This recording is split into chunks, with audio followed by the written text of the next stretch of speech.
Trojans Live is brought to you by Monster Energy, the official energy drink of USC. Unleash the beast. And hey, Trojan fans, did you know the Ralph's app gives you easy access to weekly sales and personalized coupons? And you can earn fuel points too. Check out the app today and save while you cheer us on to another great season. Ralph's, proud partner of USC Athletics.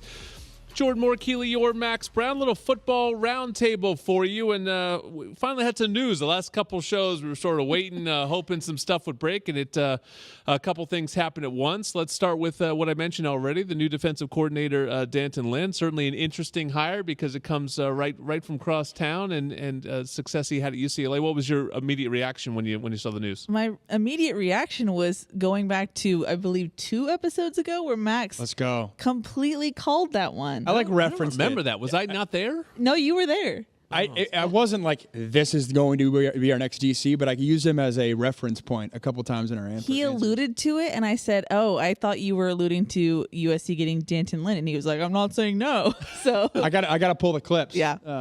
I love the hire, though. I had the pleasure of spending a half hour with him week 2 of this season when I called the UCLA game, and a stud, young dude, which is exciting. I think that helps on the recruiting trail, and I'm excited about getting a guy where, you know, he's on the climb up. It's not necessarily a guy who's been doing it for 20 years and it's an established name, which, hey, there's a lot to be said about that. But it's exciting that you're getting a guy that's on the climb up. Obviously, his dad, former head coach of the Chargers, and then his list of mentors too. He's learned from the best, which is exciting if he's able to pull the best pieces from each one. Yeah, you know, a coach is young when you can see his player interviews on YouTube.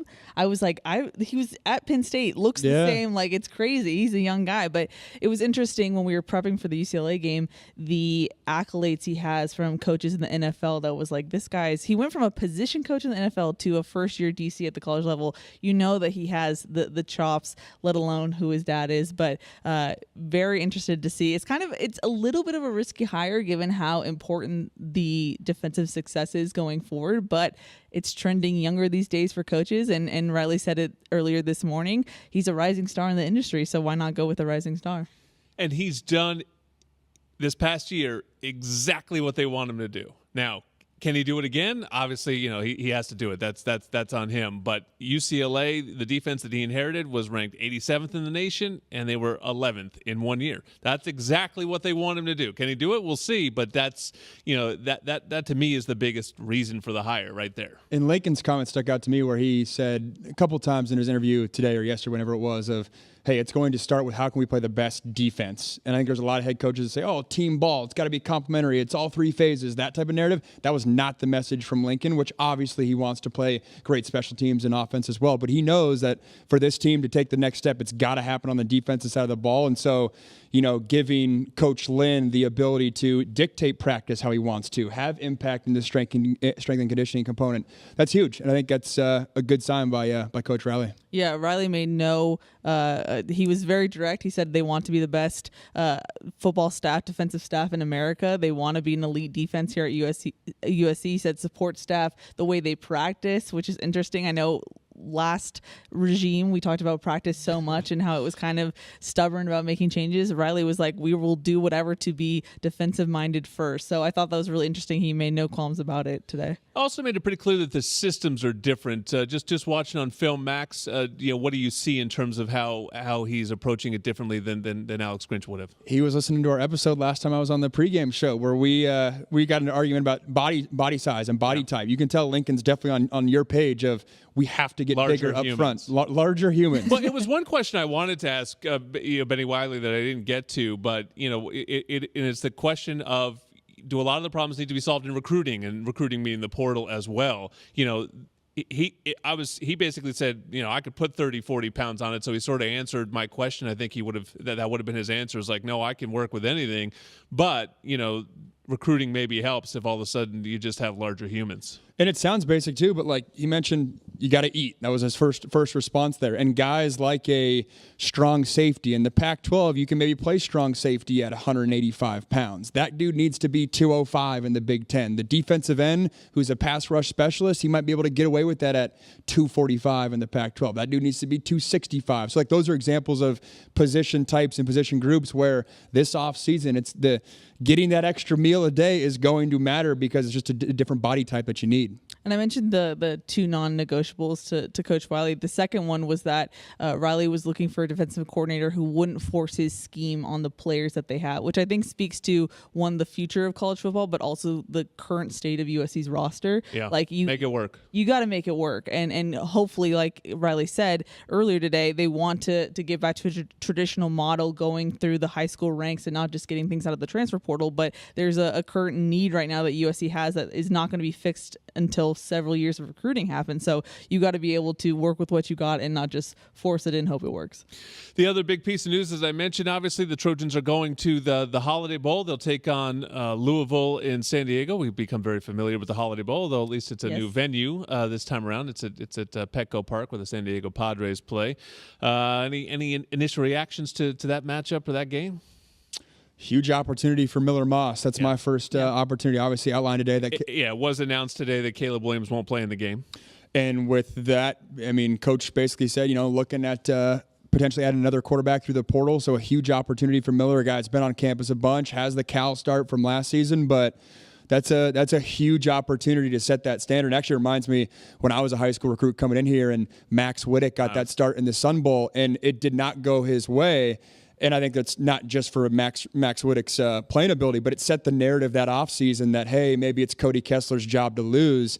If Matt Barkley had started at Sun Bowl, maybe the narratives that whole offseason are different. I think that's a season where I had deja vu thinking that, Miller's going to get his first real opportunity here. I mean, I have made so many comparisons throughout this season to 2012. I mean, unfortunately, they're not the most positive comparisons, but I thought the same thing. It's almost the exact same ending to it. Obviously, hopefully it goes better for Miller than it did for Max. Yeah, there's kind of a narrative that Miller Moss never really got a full chance, and like given that his senior season was the 2020 COVID season, like this will be the chance for Miller to stake his claim. But I did think it was definitely interesting. Riley wouldn't commit to anything, but he definitely said that quarterback depth is an issue and that they want to look at the transfer portal. So we'll see. And what's interesting is Riley said that this Holiday Bowl is kind of a half and half. He said it's one step in the finishing out this season, but it's one step towards next season. It seems like that we're going to see a lot of new faces, and the redshirt rule apparently doesn't count for the bowl games. Yeah. So it seems like we're going to see a lot get of anyone people. to play. Exactly. It's going to be a tryout. And especially if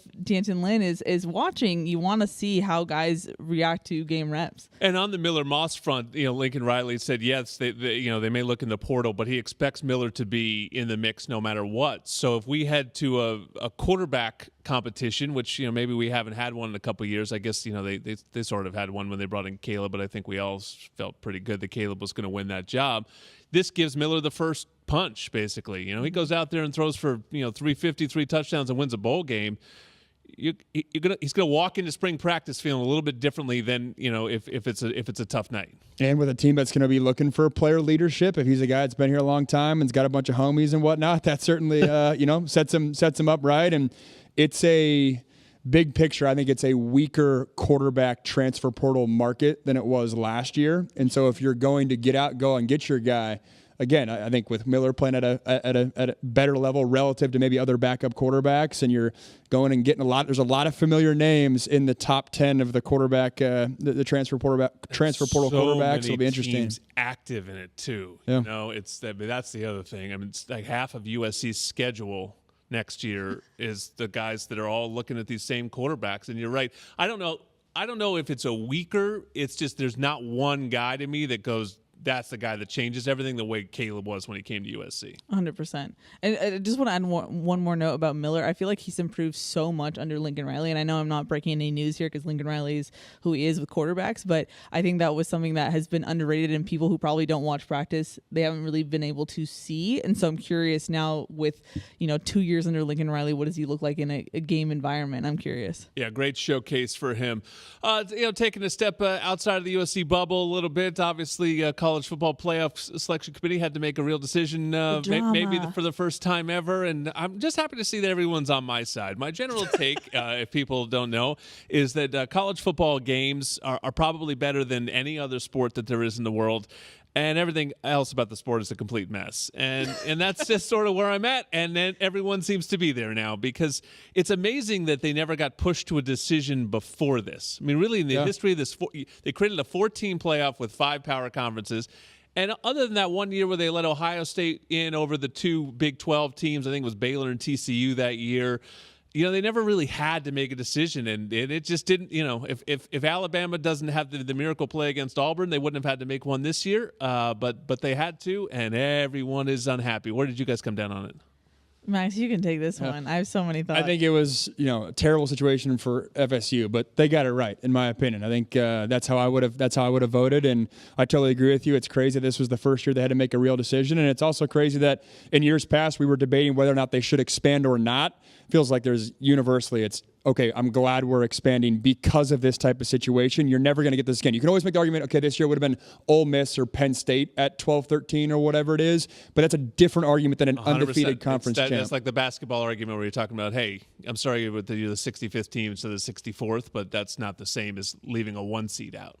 The wild part is that the CFP actually has in their judgment criteria that if a player is injured, that will affect their overall rankings. And so it was in there beforehand. So never used. Yeah. And in Ohio State's case, ignored, and then Ohio State ends up winning the national championship with Cardell Jones that 1 year. But no, I saw it in basketball. The only comp that I can remember years ago, you like Cincinnati basketball. Am I making that up or no? You're making that up, but I'll roll with that. Maybe it's somebody else. It's somebody else that I'm thinking of. But Cincinnati basketball back in the day, they were the best team in the country. Kenyon Martin broke his leg in the conference tournament, and they dropped him the seed line. It's the only thing that I could think of when this Jordan Travis thing happened. And so you've seen it in basketball. It's just such a different deal with football because it means so much. It's just horrible when you have a young person tweeting, "I wish I broke my leg earlier in the season." That should just never be a scenario. Yeah, not great. All right, Trojans Live is sponsored by Pechanga Resort Casino, proud partner of USC football. Hey, we have a slew of athletes coming up here on Trojans Live. Some fun conversations to come. Next up will be Julia Carton from Women's Rowing, coming up right now on Trojans Live. Final segment of Trojans Live on a Monday night. Our final Trojans Live of the semester. We'll have a handful of shows as we usually do in the spring. Hopeful time as we get into spring football, and then hopefully basketball is pushing towards postseason, all the other stuff going on around here. But that's it for us for the month. Our over-under is presented by Pechanga Resort Casino, proud partner of USC Athletics. You guys wanted some to rehash a couple for you. Yes. We had one that was over under Zachariah Branch, 3.5 return touchdowns this season. He had 2. Sean was the only one that got that right, going on the under. And then over under catches at 55. Very impressed with that line I set for myself because it ended up being 52. So I was right there in terms of setting the line. Sean and Keely went over. Max went under. So technically Max was correct. It was Taj at 52. Everyone had Brendan Rice leading the team, so Taj sort of stays underrated, He does. Totally. I liked their comments last week about him, how he's going to make an NFL roster. Just get his foot in the door, give him a shot, and maybe he keeps that underdog mentality alive. No over-under this week. I want your CFP picks instead. Michigan, goodness. Alabama. What you got in the Rose Bowl? I got Michigan taking care of business. They're good, they're physical, they're deep, and they win. Let's say Alabama. You give Saban that much time. Go to Alabama.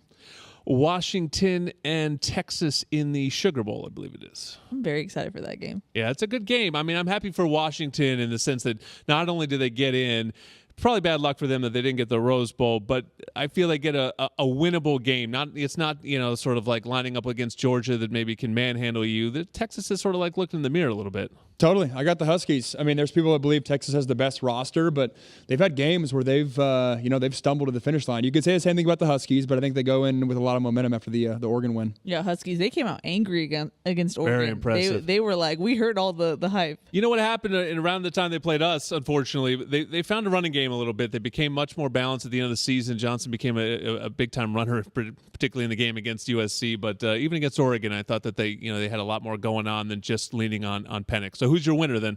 You have what? That's Michigan and Washington for you? Give me the Huskies, man. Give me the Huskies. Huskies cutting down the nets. Cutting down the nets. They found something in that matchup with Oregon. Being out physical in Oregon. They found something there. What a way for the Pac-12 to go out. That'd be so classic. That'd be, Is that Give what me you that. got?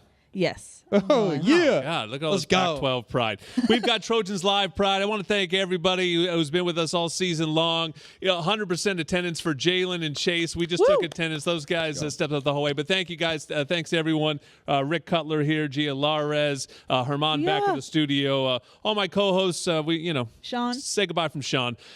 We will see you next spring. Until then, fight on, everybody.